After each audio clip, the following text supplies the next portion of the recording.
Imana yacu ni nyenkomezi, ifise ububasha budasanzwe kandi ifise inzira nyinshi kugira ishobore gutabara abantu bayo. Iyi yakoresheje Gideyoni igakorana na Gideyoni, irashobora na wewe gukorana nawe kandi ugatabarwa mu mwanya mutoya.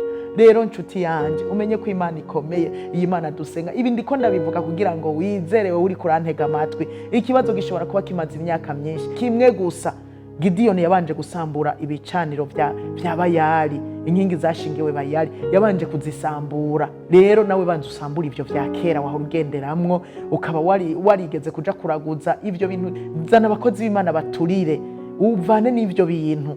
Ibyo wowe ufise mu nzu yawe, ibyo ufise mu mashakoshi, ibyo ubika hamwe mu cyumba ciwawe, uzana abakozi b'Imana baturire, ubanze ukureho ibya kera. Imana ntikorana, ntishobora kubakira ku bintu by'ibigirwamana. Oya, banze ukureho, ukaba wasubiye inyuma mu vyaha. Kumbure ari byo byakubujije gusenga, usubira inyuma mu busambanyi, usubira inyuma mu kaboregwe, usubira inyuma mu kurya ibiturire, usubira inyuma mu busuma butandukanye, usubira inyuma mu kuvuga nabi, mu kwishura nabi, mu kubesha.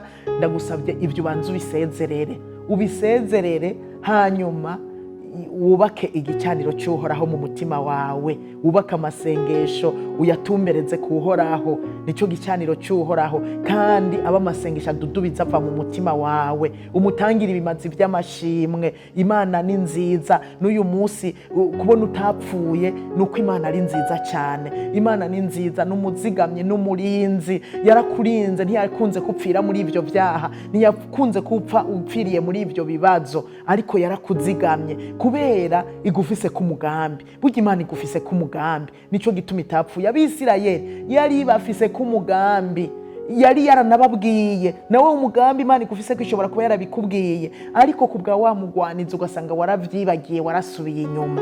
Imana iragufiseko umugambi. Reka kwifata nabi, reka kwiyanjanjwako, reka kujana n'ivya wa mugwanizi.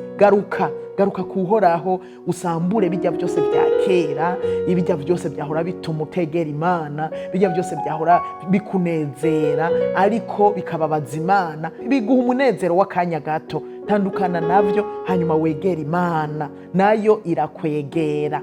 Kandi imaze kukwegera, ikigukoresha iby'ubuhizi, igushitse kuri bimwe yakuvugako. Hari ibyo yakuvuzeko izogushitsako, n'ibyo izonagukoresha kugira abandi bamererwe neza. Burya hariho abantu benshi uri kuratevya kumererwa neza kubera wewe nyene uri kurateba muri ibyo bintu urimo. Reka kubitebamwo, bivemwo, ugaruke kuhoraho, arakugirira neza, hanyuma agukoresha iby'ubuhizi.